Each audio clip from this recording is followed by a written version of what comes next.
Subscribe now and press the bell icon. Never miss an update. Hello friend, welcome back to another video. So friend, आज के studio में हम लोग बात करने वाले हैं ज्योग्राफी के, जो कि जैसे कि आप सभी को पता है ज्योग्राफी का सीरीज चल रहा है। और इससे पहले तो हिस्ट्री का आप लोग को अगर 3 जो भी रखें तो हिस्ट्री का नहीं देखें तो देख लेना। और ये जो ज्योग्राफी का एक पहले मैं वीडियो अपलोड कर चुका हूँ, और ये जो सेकंड पार्ट है, अगर आपने वो ज्योग्राफी का वीडियो नहीं देखा है तो आप ही जो आपके कोने में आप जो आई बटन आ रहा है उसमें आई बटन में क्लिक करके आप उस वीडियो को देख सकते हैं, या फिर हम स्क्रीन के अंत में दे देंगे, आप वीडियो को अंत तक देखें, आप वहाँ से आपको मिल जाएगा। देखेंगे आज के इस वीडियो में कि कौन कौन से इंपॉर्टेंट क्वेश्चन जो कि आपके एग्जाम में आ सकते हैं। और इससे पहले वाले वीडियो में भी बहुत इंपॉर्टेंट क्वेश्चन कवर किया था, और इसी में भी इंपॉर्टेंट क्वेश्चन को मैं कवर किया हूँ। और इससे पहले अगर आप भी और भी कोई सब्जेक्ट की वीडियो चाहते हैं तो वीडियो को लाइक करके आप हमें बता दीजिए ताकि मैं और भी कोई भी सब्जेक्ट जो हो गए उसके मैं सब्जेक्ट क्वेश्चन आपके लिए लाते रहूँगा। इस क्वेश्चन को मैं सिर्फ आपके लिए शॉर्ट और समझाने के लिए किया हूँ। देखेंगे कौन कौन से क्वेश्चन जो कि शॉर्ट फॉर्म में लिया हूँ और ताकि आपको आसानी से समझ में आ जाए। तो चलते हैं, शुरू करते हैं। पहला क्वेश्चन जैसे कि आप देख पा रहे हैं यहाँ पे 6 क्वेश्चन हो जाए, 6 नंबर हो जाएगा क्योंकि उधर 5 तक हो गया है। धात्विक तथा अधात्विक खनिज में अंतर स्पष्ट करें। धात्विक और अधात्विक खनिज में अंतर बताने बोलता है, तो सबसे पहले हम देखते हैं धात्विक खनिज के बारे में कि धात्विक खनिज कहते हैं किसको। तो धात्विक खनिज जाएगा ऐसे खनिज पदार्थ जिनको गलाने से धातु की प्राप्ति होती है।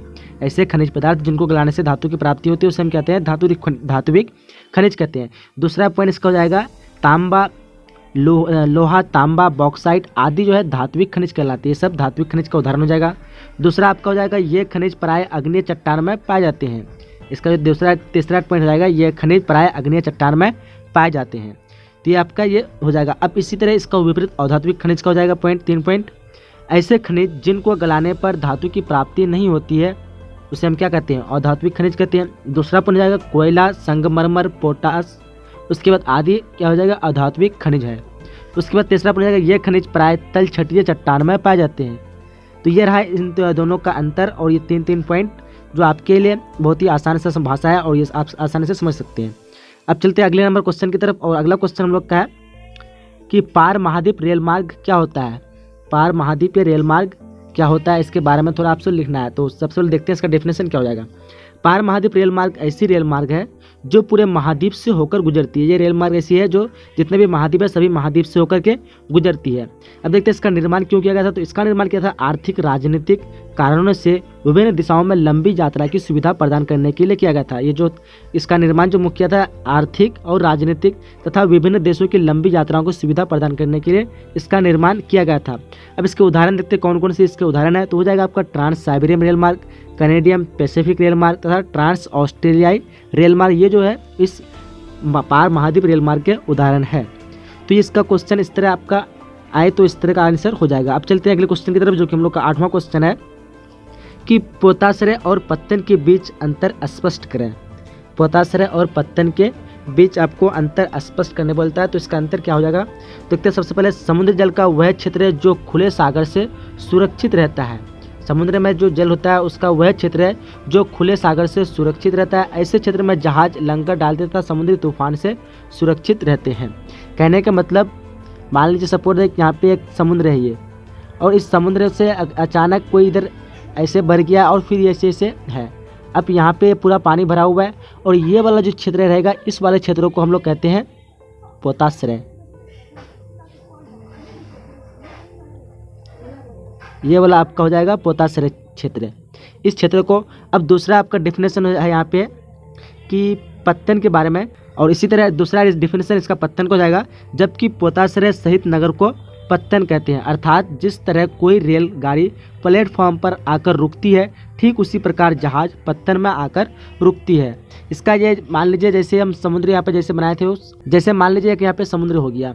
अब इस समुद्र से यहाँ पे जो ऐसे भरा गया और यहाँ पे ऐसे समुद्र पूरा भरा हुआ है। अब यहाँ पे ये वाला भाग को हम लोग पहले बता दिया आपको कि पोताश्रय कहते हैं, और इसी पोताश्रय सहित बताया कि इसका डिफिनेशन पत्तन का। यहाँ पे किसी तरह का एक स्टेशन बना दिया टाइप का जहाँ पे जहाज़ों को सामान चढ़ाया जाए और उतारा जाए, इसी को स्टेशन को हम कहते हैं पत्तन कहते हैं। और पोताश्रय को कहते हैं ये पूरे वाले क्षेत्र जहाँ पे समुद्री हवा तूफान आदि चीज़ों से बचा सके उसे हम कहते हैं पोताश्रय कहते हैं। तो ये जो कहीं भी पोताश्रय प्राकृतिक भी हो सकता है या फिर आदमी बनाता भी जहाज ये क्या कहते हैं रोकने के लिए ताकि तूफान उफान से बचे। तो पोताश्रय 2 तरह के हो सकते हैं, प्राकृतिक और मानव निर्मित। और पत्तन जो है यहाँ पर पत्तन पोताश्रय में बनाया जाता है स्टेशन के रूप में। अब चलते हैं अगले क्वेश्चन की तरफ। और अगला क्वेश्चन हम लोग का है क्वेश्चन नंबर 9। भारतीय कृषि की प्रमुख समस्याओं का उल्लेख करें। भारतीय कृषि की क्या प्रमुख समस्या है, तो यहाँ आपको लिखना है कि भारतीय कृषि की प्रमुख समस्या निम्नलिखित है। तो पहला पॉइंट हो जाएगा आपका सिंचाई का अभाव। भारत में सिंचाई की बहुत अभाव है, जिसके कारण भारतीय कृषि की समस्या हो रही है। तीसरा हो जाएगा पूंजी का अभाव, बहुत सारे लोग नहीं पा रहे खेती करने सिर्फ पूंजी के कारण। तो यहाँ पे दूसरा पॉइंट आपका हो जाएगा पूंजी का अभाव। अगला पॉइंट हम लोग का जो कि पॉइंट नंबर 3 है, तकनीकी ज्ञान का अभाव। यहाँ पे भारत के लोग को इतनी कृषि के बारे में इतना सही से ज्ञान नहीं है, जिसके कारण फसल अच्छी नहीं हो पाती है। तो तकनीकी ज्ञान का अभाव ये तीसरा पॉइंट हो जाएगा। चौथा पॉइंट हो जाएगा अच्छी खाद बीज का अभाव। यहाँ पे अच्छी खाद बीज भी नहीं मिलती है। और चौथा हो जाएगा सरकार की उदासीनता। ये सब कुछ पॉइंट थे जिसमें भारतीय कृषि की प्रमुख समस्या का हो जाएगा। अब क्वेश्चन नंबर 10वां क्वेश्चन है कि भारत में अभ्रक के वितरण का विवरण दें। भारत में कहाँ कहाँ अभ्रक पाए जाते हैं उसके बारे में थोड़ा सा आपको वितरण देना है। जब भी किसी चीज़ के वितरण के बारे में लिखा रहे तो आपको जहाँ पे पाए जाते हैं, जिस क्षेत्र से प्राप्त होते हैं, उन सब के नाम को आपको लिखना है। तो चलते हैं इसका आंसर देखते हैं किस तरह इसका आंसर हो जाएगा। तो भारत में अभ्रक मुख्य झारखंड, आंध्र प्रदेश व राजस्थान में पाए जाते हैं। अब इसके पश्चात तमिलनाडु, पश्चिम बंगाल और मध्य प्रदेश आते हैं। उसके बाद दिया हुआ है झारखंड में उच्च गुणवत्ता वाला अभ्रक पाया जाता है। आंध्र प्रदेश में नेल्लोर जिले में सर्वोत्तम प्रकार के अभ्रक का उत्पादन किया जाता है तथा राजस्थान में जयपुर से भीलवाड़ा और उदयपुर के आसपास विस्तृत है। उसके बाद और जो 2-3 लाइन है वह कर्नाटक के मैसूर व हासन जिले में, तमिलनाडु के कोयम्बटूर आदि में अभ्रक का निक्षेप पाए जाते हैं। तो ये था इसका अभ्रक के बारे में।